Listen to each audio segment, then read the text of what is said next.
Leonel Cerrato, ¿cómo estás? Bienvenido, buenos días. Muy bien, buenos días, Erika, buenos días. Hola, Jonathan, y al auditorio, a los que están en el estacionamiento de Oriente a Poniente en Salvador Nava. Oye, ya nos dijeron que cuando digas eso agregues también a los que vienen de Villamagna, que porque ellos también Es cierto, están en estacionamiento. Ahí no es estacionamiento, ahí es como una aduana, ¿no? Sí, es como una aduana para poder cruzar, de veras nuestra porque solidaridad. Nomás es un carril. Nomás es un carril.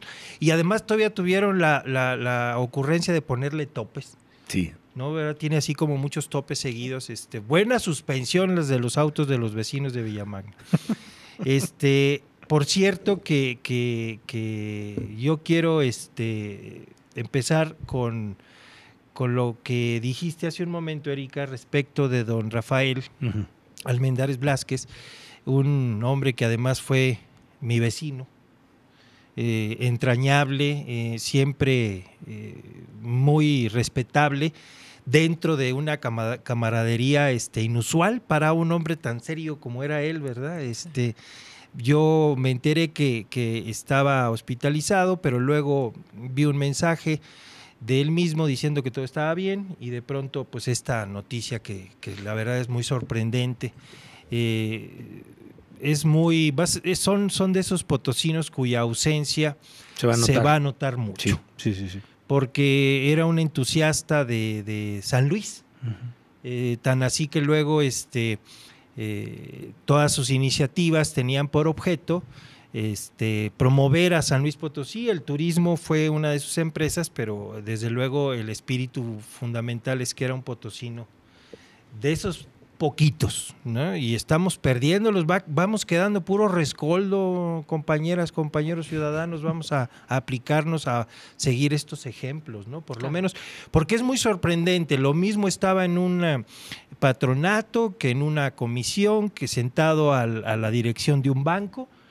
¿Cómo explica eso? Pues explica eso la respetabilidad de la persona, que entraba a un restaurante y lo saludaba a la mitad y la otra mitad ya sabía quién era, ¿no? Entonces la verdad es que me da mucha tristeza por San Luis, mucho gusto por él, porque sé que un hombre tan bueno no puede estar más que allá a la derecha del Padre, ¿verdad? Y de verdad me conmovieron tus palabras, Erika, y yo quiero decirlo, lo estimé mucho porque fue mi vecino, lo veía pues seguido.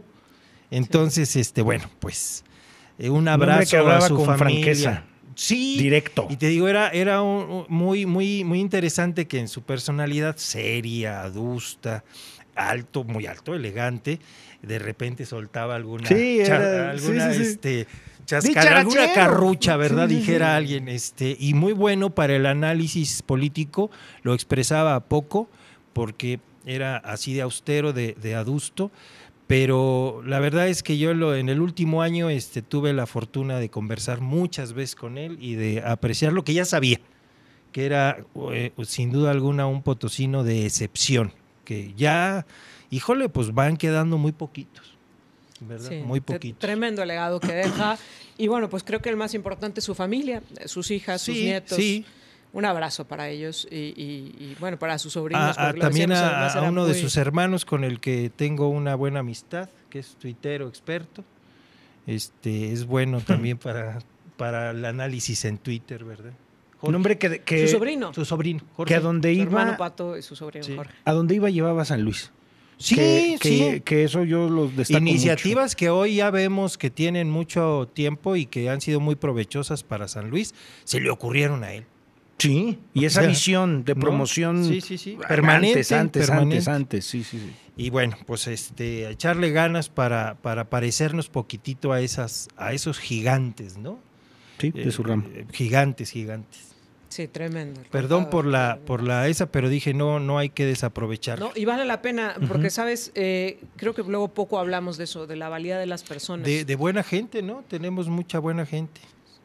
Bueno. Y que no hablemos muy seguido de ello y seamos más aves de mal agüero.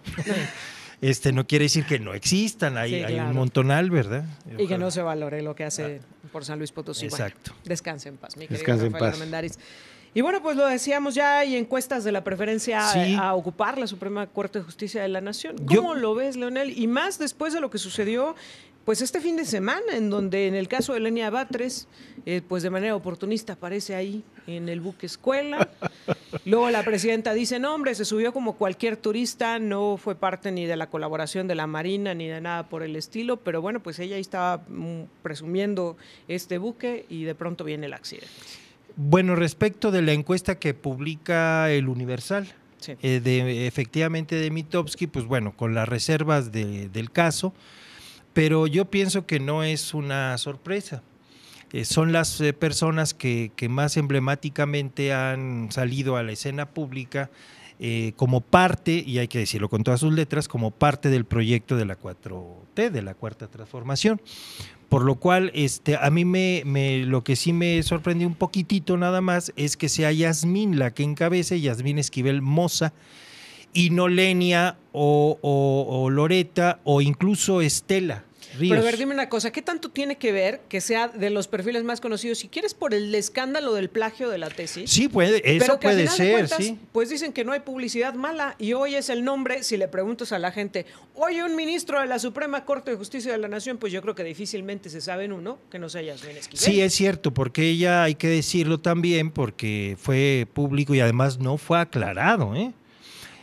Yo voy a votar por ella, yo lo anticipo, pero aún así me parece que lo que ocurrió con su tesis nunca fue explicado y merecemos una explicación. Claro. Y si no es importante, pues ¿por qué no haberlo dejado que se decidiera en tribunales, ¿no? O sea, pues total, si yo estoy bien, pues que llueva. Pero sí, que se aclare. Sí. Claro. A final de cuentas, creo que Yasmín Esquivel, después de ese bochornoso momento, sí, prefirió cuidar las formas que se estaban descuidando en la Suprema Corte. Y que Lenia Batres, híjole, ahí fue donde resbaló bastante y creo que ahí es donde... Bueno, también a Lenia Batres la han acusado mucho, sobre todo diciendo que se trata de una activista política y no de una jurista. Y ha sido una narrativa, ¿no? Continua. Pero siendo honestos, Leonel, pero sí se le ha visto. A ver, en algunas de las audiencias. ¿Han tenido campañas anticipadas, sí o no? Yo pienso que no, porque su ejercicio, públicas, sí, bueno, etcétera, pero era parte de su ejercicio como ministras de la Corte. Yo aquí el problema está en que el resto de los ministros, todos conservadores, unos más, otros menos, vamos desde lo muy conservador, que es Norma Piña, que es Peña, hasta Lainez Pontisek, que es le ministre. Entonces, ellos no se presentaron, por algo será también, Erika. A mí me parece importante que si estaban tan en uso de razón estos ministros y ministras conservadoras, pues se debieron haber presentado a la elección para que el pueblo evaluara su ejercicio. No se presentaron y obviamente no están como parte del debate público. Oye, Lenia, Yasmín, Loreta están en el debate público por lo mismo. Pero más allá de quienes tienen la preferencia electoral, a mí lo que me preocupa es el otro dato. Uh-huh. Primero, el poco porcentaje de preferencia que tienen y que con eso les basta para ser las favoritas, y el 63.7% de encuestados que dice que le interesa prácticamente nada esta elección. Bueno, esa es la parte que te decía que hay que tomar con reserva a Mitofsky, incluso los datos de preferencia, es decir, que vaya Yasmín, yo acabo de decir que no lo creo tanto, hay un programa de empeños que decía no lo sé, Rick, parece falso.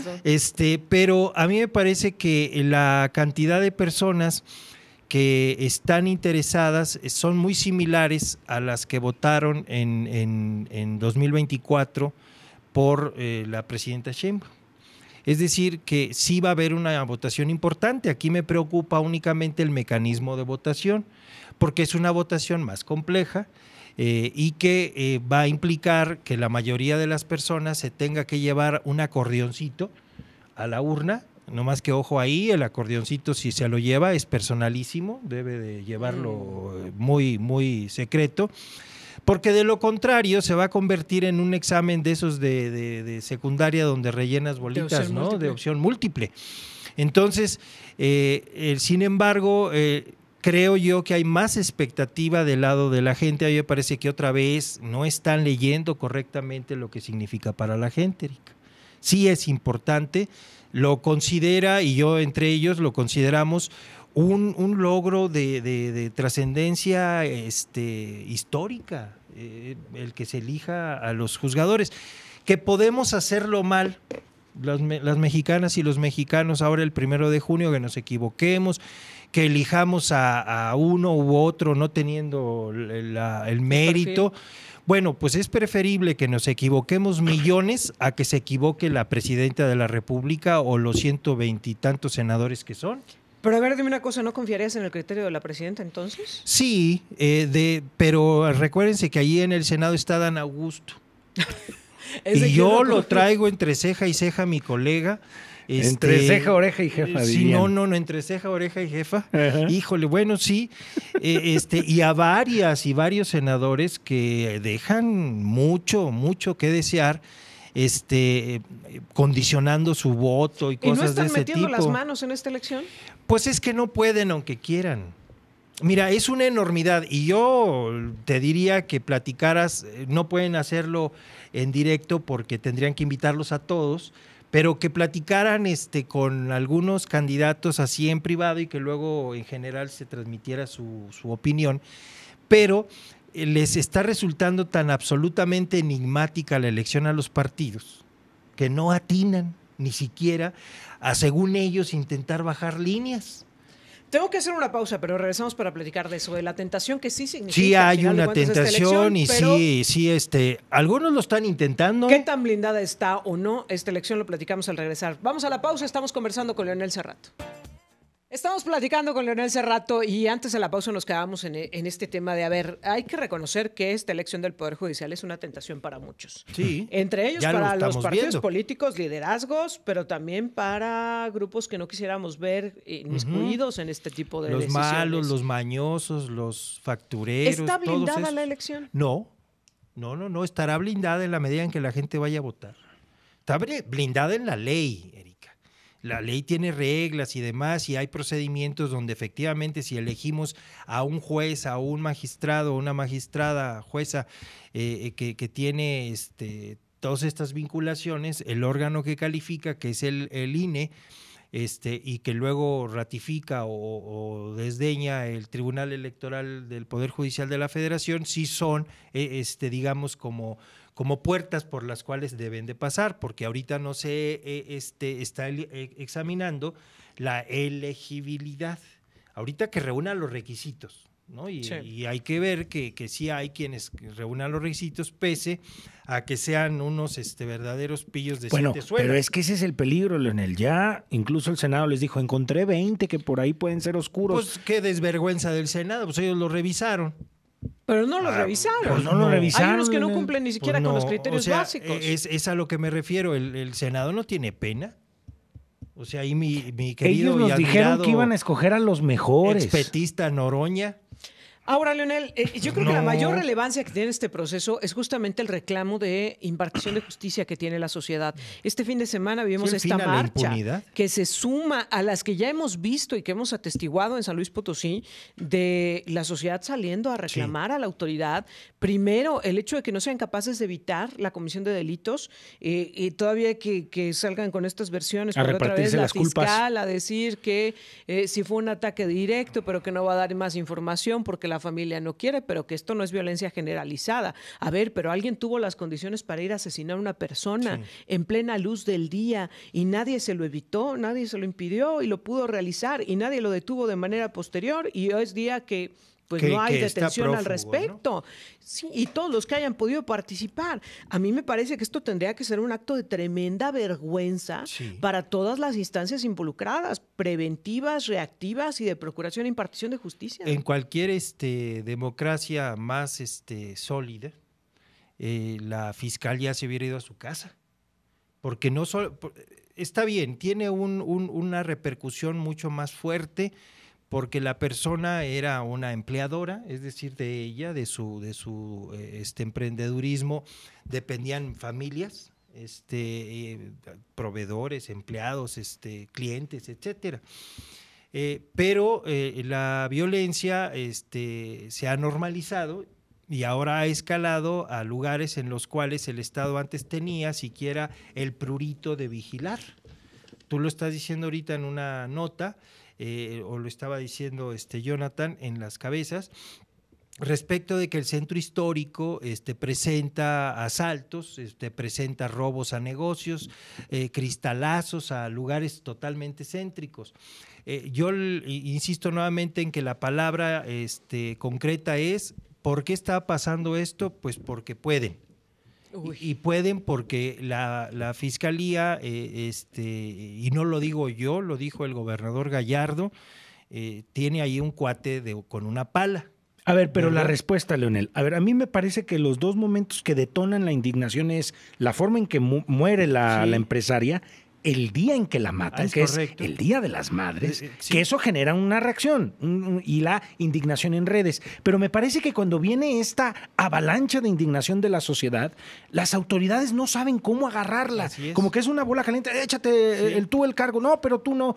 Y entonces vienen estas respuestas duras de que quieren respuestas de las autoridades. Estamos investigando. Sí. Oiga, pero de verdad ya saben, estamos investigando. Sí. Y cuando hay esa respuesta reiterada, se ve como una ofensa. No, pero además, bueno, la primera versión de la Fiscalía que dice, apenas, esto sucedió un sábado. Sí. El lunes, después de mediodía, dice la fiscal, estamos revisando las cámaras porque, pues, como fue el sábado, a ver, y pasó todo el sábado, y pasó todo el domingo, y toda la mañana del lunes. Sin haber revisado las cámaras, en el caso de la señora Revilla, la fiscal se animó a decir a expresar una hipótesis en donde no se trataba del clima generalizado de violencia, sino que la víctima fue responsable. Algo que hizo porque fue directo. Esas palabritas ofendieron más todavía a la población, es decir, cuando la víctima tiene la culpa, como si fuera cierto, cuando en realidad la culpa es del Estado. El Estado existe para muy poquitas cosas, nomás que ahorita hace de todo. Pero el Estado, en su origen filosófico, existe para proteger. Claro. De ahí viene seguridad pública. De hecho, de ahí viene la palabra policía, que es la que vigila a la polis, a la ciudad, al pueblo. Entonces, está incumpliendo uno de sus deberes básicos el Estado, y por Estado no solamente estoy diciendo el gobierno del Estado de Ricardo Gallardo, ¿no? También estoy diciendo el Estado municipal. Con Enrique Galindo al frente, y el Estado federal o nacional con la doctora Sheinbaum y el nieto de Marcelino García Barragán al frente de la seguridad pública. Es decir, en esta asignatura va a haber todavía mucho, porque hay una palabra que sintetiza el problema, se llama impunidad. Claro. ¿Qué va a suceder si logran detener, sobre todo con las técnicas ultramodernas y científicas que poseen las fiscalías, donde un conejo se declara burro, ¿verdad? O un burro se declara conejo? ¿Qué va a pasar cuando lo presenten ante un juez y el juez reglista, sujeto a la ley, lo deja en libertad? Porque los liberan por errores en la integración de las carpetas, porque un fiscal que está frente al juez en la audiencia donde ya se va a proseguir con la acusación, a veces no conoce la carpeta hasta ese momento, Erika, porque no hay una organización coherente en las fiscalías, y entonces algo mal hecho va trascendiendo como un huevo de Pascua, le dicen. Ahí va sembrada la bomba de tiempo hasta que llega a uno que por disposición de la ley revisa ciertos temas, como un juez de amparo, y conceden los amparos, y a veces no es porque el juez sea un ladrón, un corrupto, que los hay, sino porque tiene unos errores del tamaño de un elefante en el medio de una sala de la casa. ¿Por qué nadie lo vio?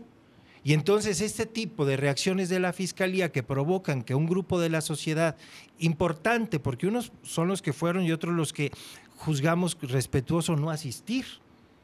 Pero que compartes la causa. Por supuesto que sí. Y ahí había uno que otro político que luego vieron la oportunidad. Y ese tipo de cosas, sin embargo, a mí me parece que decir un poco como la carnita asada de Tijuana. Sí. De Marina del Pilar en Baja California. Sí, ¿a qué fueron? ¿A la carnita asada o a la manifestación? A lo que hayan ido. Fueron. La ciudadanía salió por algo. Si la movió un político, pues por ese político que la movió, que es el exgobernador de Baja California. Que si se movió por la causa, se movió por la causa.